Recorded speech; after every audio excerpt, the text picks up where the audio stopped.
We just had a dove that's been visiting the garden the last couple of days. My wife noticed it the other day, and I've just seen it. So maybe it's a young one, but it seems very friendly and willing to build a little bit of a bridge with us in the garden. I'll take some photos of it.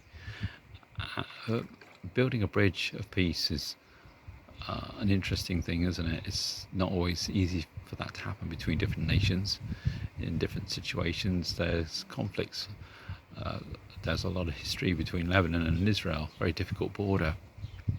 But the incredible thing, as I looked at Ezra chapter 3, is how David had already started this process, but how they did this agreement of employment and resources so that the people of Sidon and Tyre and Sidon could transport cedar logs down to Joppa, so that's along the coast, and these would be for the temple in Jerusalem.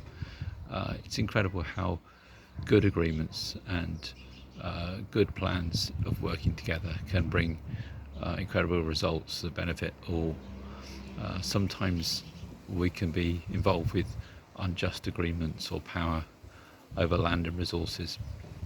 I was watching last night about the potato famine 1847 and the impact of that on Irish people, and very, very difficult and dark history in relation to the English. So we sometimes need to be aware of how to work at those situations where pain has happened, where injustice has happened. You know, the end of James talks about the injustice that happens with land and with harvest and with labour. So the wages you fail to pay your harvesters are crying out against you. They've reached the ears of the Lord Almighty. You know, we are accountable. These things don't just kind of get buried and forgotten, but they become very real living memories for people. And also God hears them, and God's aware of these things. They're not forgotten, and we need to work through difficult relationships. Sometimes it's always a process, isn't it?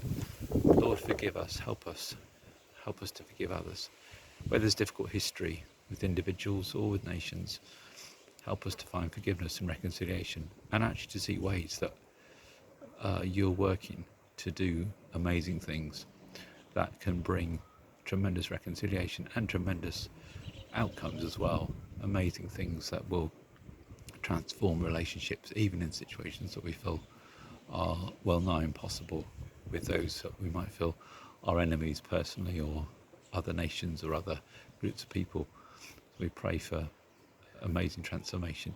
Help us to be preaching the gospel of reconciliation. Help us to be the dove of peace in situations where there's conflict. Show us how to be part of the answer, part of the solution, part of the way in which these things can get addressed. And we can change history. We can change the way relationships operate because of the power of Jesus working through us.